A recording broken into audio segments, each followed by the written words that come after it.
If you clicked on this video, then congratulations, because we have some of our best Genie Plus tips coming out to you today in this one, some of which you may not have even known were possible.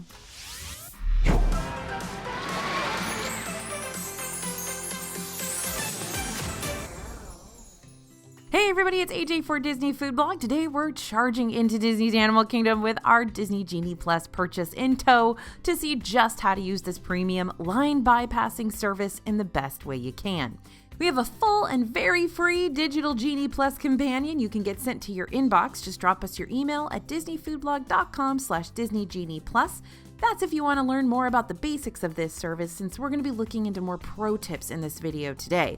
However, just to give you a springboard that you can work with for now, in case Genie Plus is still relatively new for you, Disney Genie Plus is a premium option in your My Disney Experience app that allows you to collect lightning lanes, aka shorter line options, throughout the day. Pricing for this one, we did say premium, you gotta pay for it, is determined daily and is all based on guest demand, though pricing can get as low as $15 per day, and so far it's gotten as high as $35. So how can you use this service in Disney's Animal Kingdom? I am glad you asked. Don't use it. I'm just kidding, kind of. Well, not really. Okay, stick with me. I promise you're still going to get loads of invaluable info today. It's just that out of all the parks, Disney's Animal Kingdom is the one where Disney Genie Plus seems the most unnecessary, and that's for 3 reasons. On average, you're not going to see this park get packed out like you will over at Hollywood Studios or Magic Kingdom. Not that it can't get packed, but more often than not, things are pretty easy going here, which is why we love it so much. There's so much more to do here than just experience rides as well. There are animal-lined walking trails, over-the-top live stage shows, a ton of unique snacks. You're not going to find a shortage of things to do here, is what I'm getting at. And C, however we're counting these, there's not a lot of rides to hit up in Animal Kingdom in the first place. Now, that's not to bash on the rides that Animal Kingdom does have, because what they lack in quantity, they make up for in quality, but there are only 5 rides for you to get Genie Plus lightning lanes for in Animal Kingdom. 6 lightning lanes if you count the individual lightning lane option for Flight of Passage, but we'll talk more about that here in just a sec. When you compare that to over 20 plus lightning lanes you can potentially get in Magic Kingdom, the value seems more worth it over there than it does here, because unfortunately the price for Genie Plus in Magic Kingdom is going to be the same price as it is going to be for Animal Kingdom. So big question, is Genie Plus ever worth it in Animal Kingdom? Yes, but you're going to have to rely on a rather weird strategy to figure out when you're going to need it. So here's the motto you're going to want to memorize. If the prices are high, that's when you buy, okay? Not the best motto, but important nonetheless. The reason Disney raises the prices of Genie Plus in the first place is to keep up with demand. The busier the parks, the more Genie Plus is sold, and the higher those prices become. But because Genie Plus has prices that change daily, how will you figure out in advance if you should be saving for this service in Animal Kingdom? Just turn to the ticket prices. Much like Disney Genie Plus, theme park tickets are also based on a fluctuating price range, with higher priced tickets listed during peak season times like spring break and Christmas week, and lower priced tickets listed during non-peak season times, obviously, like the end of August after summer vacation. But unlike Genie Plus, park tickets and all their different prices are predetermined ahead of time for the entire year. So here's what you're going to do. You're going to go on the Disney World website and track down the price ticket calendar, then skip to the month when your trip is scheduled or when you're planning on scheduling your trip. Ticket prices for a 4-day park visit start at $114 per day. So the closer the ticket prices for your trip are to that number, the less likely you're going to need to pay for Genie Plus, okay? The cheaper the ticket prices, the less crowded the parks are going to be, and the less likely you're going to need Genie Plus. Does that all make sense? However, the further away those ticket prices are, the more expensive they are. We're talking when tickets start getting into the $145 to $159 price range. That's more likely when Genie Plus is going to be a worthy investment, even in Animal Kingdom, because the parks are probably going to be packed on those days. If you're saving for Disney Genie Plus, I'd recommend always budgeting for the max amount that this premium service can get to, so $35 per person per day, because even if it doesn't end up being as much as you budgeted for, you'll still be prepared just in case it is. All right, so I'm assuming right now that the parks really are ultra busy and you do want to pay for Genie Plus to help your Animal Kingdom day go that much more smoothly. Totally understandable. Genie Plus is available to purchase starting at midnight the day of your visit, with lightning lanes going live as early as 7 a.m. But since you can only book one lightning lane at a time, which rides should you be prioritizing? Kilimanjaro Safaris and Kali River Rapids can be solid first choices, although I'd lean more towards Kilimanjaro Safaris personally because I just like it better. On average, afternoon waits for both of these experiences can range between 30 and 50 minutes, which, 30 minutes wouldn't be terrible, except for the fact that these lines can get so hot to stand in. They're all outdoors. While most of the lines are covered to keep you out of the sun, they are by no means air conditioned. So you're still getting all that hot, humid, sticky Orlando air all up in your business and you're standing around a bunch of people. So being able to skip all that might be worth the price of Genie Plus as is. Now, Navi River Journey over in Pandora can also get pretty popular and pretty sweaty throughout the day. So you might want to snag a lightning lane for this indoor boat ride as well. The only roller coaster in the park, Expedition Everest, has normal wait times of around 20 to 30 minutes, but that wait stays pretty consistent all day long. So if you'd rather pass it over entirely, a lightning lane can help you out here. But even if you don't have a lightning lane for this one, you can still skip over the bulk of that line for free by choosing the single rider line option instead. Sure, it'll break up your group, but on average, this third queue option can drop your wait time from being a half hour long to a potential walk-on. After you book all of the above rides, which to be honest, you should be able to do pretty easily if you use the 120-minute rule to stack your lightning lanes throughout the day. Don't worry, more on that later. You can book Dinosaur next. Now, I'm adding Dinosaur as one of those mid-priority rides, not because it's not a good ride, and not because it can't get just as busy as Expedition Everest, but because most of its queue is indoors. So if you really need to wait for a ride, Dinosaur's not a bad one to choose, since it'll give you plenty of shade and AC in the meantime. Okay, hold on. We're not done yet. While the lightning lanes are most known for their ability to skip over ride lines, they also have some options to skip over other attraction lines too, like meeting favorite Disney pals at Adventurers Outpost. That's usually Mickey and Minnie. And if you or someone in your group loves those character meet and greets, then this lightning lane could be a better option for you, even above Dinosaur and Expedition Everest, since it'll help you skip the line to meet the best mouse duo out there. Okay, ready for the worst lightning lane attractions? Well, if you were keeping count in the previous point, then you might have noticed something fishy. I just so happened to mention all 5 Genie Plus lightning lane rides as the best lightning lane selections. And again, that's because it's more than possible to grab all 5 lightning lanes for Animal Kingdom's rides in a single day, sometimes in a half day. So which lightning lanes are left? Remember how I said there are also lightning lanes available for other attractions around the park? Yep. Unless you're grabbing one for Adventurers Outpost to meet Mickey and Minnie, it's really not worth your time to grab lightning lanes for these other experiences. These include Festival of the Lion King, Finding Nemo, The Big Blue and Beyond, Feathered Friends in Flight, It's Tough to Be a Bug, and the animation experience at the Conservation Station. I'm not knocking these, they are worth going to because they're a ton of fun. Well, maybe not It's Tough to Be a Bug, that's just horrible, but we don't have to get into that today. And one of the best things about all these attractions is that you're really not going to need a lightning lane in order to secure your seat. For the most part, as long as you arrive 15 minutes before showtime, you should be good to go. What I will say though, is that the animation experience does have more limited seating than the other performances. Plus, you'll have to factor in travel time to get over to the conservation station, since you'll have to hitch a ride on the Wildlife Express train in order to reach that area of the park. So if you're planning on hitting up one of these shows during the afternoon, I'd honestly get over to the train station about 30 to 40 minutes before it starts, just to give yourself enough time to secure your spot. And maybe swing by the Affection Section petting zoo if you've got some extra time to kill because there's goats over there. Now, should you invest in an individual lightning lane? Okay, there's one major ride at Animal Kingdom that I haven't talked about yet, and that's Flight of Passage in Pandora.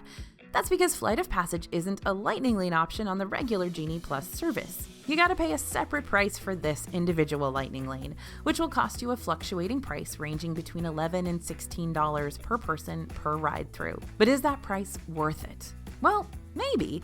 After all, Flight of Passage does tend to rack up the longest lines in the park. And I'm not gonna lie, it usually has the longest lines in all of Disney World. This is a more popular ride than Rise of the Resistance when it comes to wait times. So if you get an individual lightning lane for this one, you won't have to stress over killing 2 hours in line for it on those wildly busy days. But then again, we're talking about a family of 4 having to drop $44 to $64 extra for just one ride. If you're visiting around a 3-day weekend or a big Disney event that brings in droves of guests like the Run Disney races, then Flight of Passage's individual lightning lane could still be a worthy investment. However, during average to slower times of the year, Flight of Passage's line really isn't terrible to wait in. It can even be fun since there's a lot to see, like bioluminescent plants, a full-on lab, and a giant avatar in a test tube chamber. Cast members call him Hank in the Tank. What we've come to find out is that wait times for Flight of Passage do tend to drop around 2 p.m. and after. Why? Because that's when park hopping starts.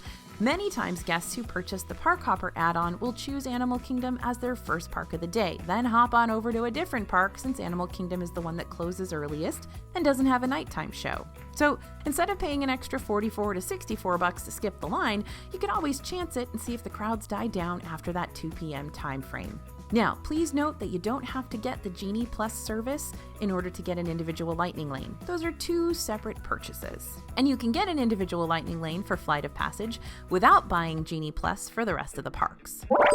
Okay, so speaking of park hopping, let's discuss how you can use park hopping to make Genie Plus more worth your money while you're exploring Animal Kingdom.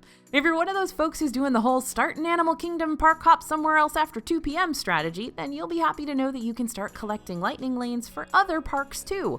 But there are a few rules you'll need to follow to successfully pull that off. First, you need to already have the Park Hopper ticket add-on purchased and ready to go. Second, you can only make Genie Plus Lightning Lane selections at the start of the day for the park you have a Park Pass reservation for, so your first park of the day. And 3, you can start making Lightning Lane selections for other parks when the ride return times for the other parks hit 2 p.m. and later. Okay, that last one's kind of confusing. Let's dissect it real quick. When it comes to Genie Plus's Lightning Lanes, you'll be given a return time instead of having the option to choose a return time, like you can with the individual Lightning Lanes. You might have the option to modify them, of course, if a better return time pops up on your list of Lightning Lanes later on, but that's not always a guarantee. So Genie Plus starts off by handing out their earliest return times first, with return times getting later and later as the day goes on, and more Lightning Lanes are picked up. On a slow day, Lightning Lane times aren't snatched up too terribly quickly, but on those busier park days, you might notice that return times are quickly being pushed farther and farther back. So when you go to select your next Lightning Lane around 1 p.m., you might find that the earliest time frame for the next available ride isn't until like 4 hours later. You still with me? Awesome. So let's say you're going to start the day in Animal Kingdom and then park hop to Magic Kingdom in the afternoon. Even if you wanted to book a Lightning Lane for Space Mountain ASAP, you can't book anything for that ride until the Lightning Lane shows 2 p.m. availability. Now, Disney made this rule to put everyone on an even playing field so that people who aren't in their second park yet can't book up Lightning Lanes they can't use until after 2 p.m.